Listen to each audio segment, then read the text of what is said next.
Guys, welcome to Roots and Recipe. ഇന്ന് ഞാൻ ചെയ്യാൻ പോകുന്നത് നല്ലൊരു കടലക്കറിയും അതിൻ്റെ കൂടെ ഒരു അടിപൊളി ദോശയുമാണ് ഉണ്ടാക്കാൻ പോകുന്നത്.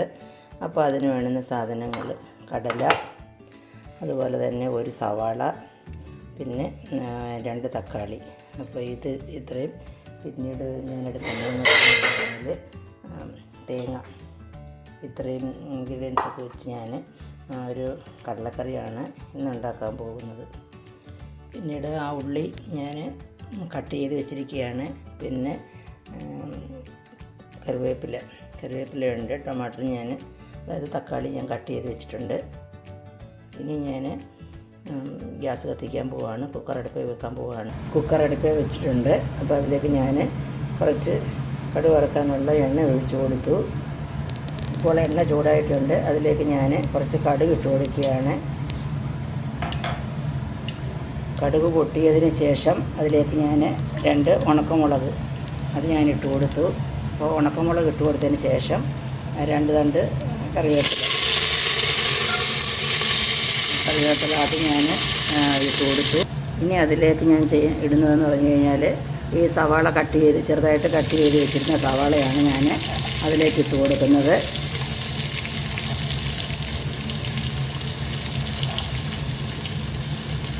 സവാള ഞാനതിലേക്ക് ഇട്ട് കൊടുത്തു. അപ്പോൾ ഇനി ഇത് നല്ലതുപോലെ ഇളക്കി യോജിപ്പിക്കുക. അങ്ങനെ ഇളക്കി യോജിപ്പിക്കണം. അതിനുശേഷം ഇതിലേക്ക് ഞാൻ കുറച്ച് മഞ്ഞൾപ്പൊടി ഇട്ട് കൊടുക്കുകയാണ്. മഞ്ഞൾപ്പൊടി ഇട്ട് കൊടുത്തതിന് ശേഷം നല്ലതുപോലെ ഒന്ന് ഇളക്കുക. അതിനുശേഷം തക്കാളി ഞാൻ എടുത്ത് വെച്ചിരുന്ന ചെറിയ 2 തക്കാളിയാണ്. അപ്പോൾ തക്കാളി ഞാൻ ഇതിലേക്ക് ഇട്ട് കൊടുത്ത് ഈ തക്കാളി ഇട്ട് കൊടുക്കുന്നതെന്ന് പറഞ്ഞു കഴിഞ്ഞാൽ ഇത് വെന്ത് കഴിയുമ്പോൾ ഈ ഗ്രേവിയൊക്കെ നല്ലതുപോലെ കൊഴുത്ത നല്ല ഗ്രേവി കിട്ടാൻ വേണ്ടിയാണ് നമ്മൾ ഈ തക്കാളി ഇട്ട് കൊടുക്കുന്നത്. അതിനുശേഷം ഈ കുതിർത്ത് വെച്ചിരുന്ന കടല ഞാൻ ഇതിലേക്ക് ഇട്ട് കൊടുക്കുകയാണ്. ഇതെല്ലാം കൂടി നല്ലതുപോലെ ഇളക്കി യോജിപ്പിച്ചെടുക്കുക. ഇതിലേക്ക് ഞാൻ 1 സ്പൂണ് ഉപ്പിട്ട് കൊടുത്തു. ഉപ്പിട്ട് കൊടുത്തതിന് ശേഷം നല്ലതായിട്ട് ഒന്ന് ഇളക്കിയതിന് ശേഷം ഈ വലിയൊരു സ്റ്റീൽ ഗ്ലാസ് എടുക്കുക. സ്റ്റീലിൻ്റെ ഇതേപോലെയുള്ള ഒരു സ്റ്റീൽ ഗ്ലാസ് എടുക്കുക. അതിൽ ഒരു 2 ഗ്ലാസ്, അതായത് ഈ ഗ്ലാസ്സിന് തന്നെ ഒരു 2 ഗ്ലാസ് വെള്ളവും കൂടെ ചേർത്ത് നമ്മൾ ഇത് വേവിക്കാൻ പോവുകയാണ്. ഇപ്പോൾ വെള്ളം ഒഴിച്ചു കൊടുത്തിട്ടുണ്ട്. അപ്പോൾ ഇനി ഞാൻ ചെയ്യുന്നതെന്ന് പറഞ്ഞു കഴിഞ്ഞാൽ ഞാൻ ഈ കുക്കർ അടയ്ക്കാൻ പോവുകയാണ്. എൻ്റെ കുക്കറിനെന്ന് പറഞ്ഞു കഴിഞ്ഞാൽ ഞാനൊരു 4 അല്ലെങ്കിൽ 5 വിസിൽ കേട്ടെങ്കിലേ ഇത് നല്ലതായിട്ട് വേഗത്തുള്ളൂ. അപ്പോൾ അതുകൊണ്ട് ഒരു 5 വിസിൽ കേൾക്കുന്ന വരെ ഞാൻ ഈ കടല വേവിക്കാൻ പോവുകയാണ്. അപ്പോൾ ഞാനിത് അടയ്ക്കുകയാണ്. ഇത് അടയ്ക്കാൻ പോവുകയാണ് ഞാൻ. അപ്പോൾ ഞാൻ കുക്കർ നല്ലപോലെ അടച്ചു വെച്ചു.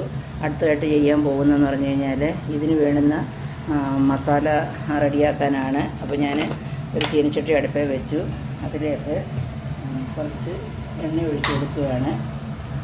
അതിലേക്ക് ഞാൻ കുറച്ച് എണ്ണ ഒഴിച്ചു കൊടുത്തു. കുറച്ച് മതി, ഒത്തിരി ഒന്നും വേണ്ട, കുറച്ച് എണ്ണ ഞാൻ ഒഴിച്ചു കൊടുത്തു.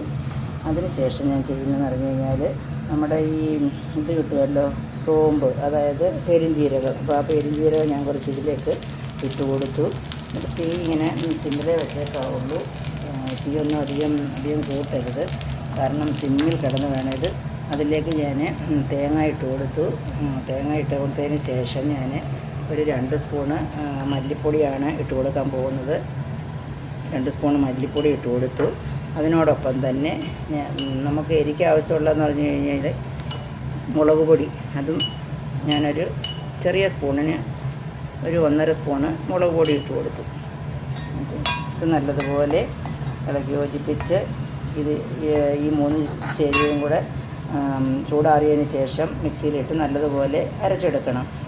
അപ്പം നമ്മുടെ കടലക്കറി എല്ലാം റെഡിയായി വരുന്നുണ്ട്. അപ്പോൾ അത് ഞാൻ അടപ്പ് തുറന്നു. അതിന് ശേഷം ഞാൻ ഈ അരച്ച് വെച്ചിരിക്കുന്ന തേങ്ങയും മല്ലിപ്പൊടിയും മുളക് പൊടിയും പെരുംജീരകവും ഉണ്ടല്ലോ, അപ്പോൾ ഇതെല്ലാം കൂടെ അരച്ച് വെച്ചിരുന്നത് ഞാൻ ഈ കടലയ്ക്കകത്തിലേക്ക് മിക്സ് ചെയ്യുകയാണ്. അപ്പോൾ ഇത് മിക്സ് ചെയ്തതിന് ശേഷം ഇതൊന്നുകൂടെ നല്ലതുപോലെ കുറുകും. അതുവരെ നമുക്ക് വെയിറ്റ് ചെയ്യാം. നമ്മുടെ കടലക്കറി വെന്ത് റെഡിയായിട്ടുണ്ട്. അപ്പോൾ അതിലേക്ക് നമ്മൾ വാങ്ങി വെക്കുന്നതിന് മുൻപ് ഞാൻ കുറച്ച് ഗരം മസാലയുടെ പൊടി കൂടെ ഇട്ട് കൊടുക്കുകയാണ്. അപ്പോൾ ഇതൊന്നുകൂടെ ടേസ്റ്റ് കൂടാൻ വേണ്ടിയിട്ടാണ് ഈ ഗരം മസാലയുടെ പൊടി ഇട്ട് കൊടുക്കുന്നത്. അപ്പം ഗരം മസാലയുടെ പൊടിയും കൂടി ഇട്ട് കൊടുത്തതിന് ശേഷം ഇങ്ങനെ നല്ലതുപോലെ ഇപ്പം ഇതൊക്കെ പൊറുകി വന്നിട്ടുണ്ട്. അപ്പം ദോശ കഴിക്കണമെന്നുണ്ടെങ്കിൽ നമുക്ക് ഇച്ചിരി ഗ്രേവിയൊക്കെ കൂടുതലായിട്ട് വേണം. ഇപ്പം ഒത്തിരി അങ്ങ് പൊറുകി പോയി കഴിഞ്ഞ് കഴിഞ്ഞാൽ പിന്നെ നമുക്ക് അത്രയും അങ്ങോട്ട് കഴിക്കാനുള്ള ഒരു ഇത് തോന്നത്തില്ല. അപ്പോൾ അതുകൊണ്ട് നമ്മൾ ഇതുപോലെ കുറച്ചിങ്ങനെ എടുക്കണം. അപ്പോൾ അത് തേങ്ങയൊക്കെ അരയ്ക്കുന്നതുകൊണ്ട് പൊറുകിയാണ് ഇരിക്കുന്നത്. അപ്പോൾ നമുക്ക് അതിനോടൊപ്പം തന്നെ നമുക്ക് 2 ദോശയും കൂടെ ഞാൻ ഉണ്ടാക്കാൻ പോവാണ്.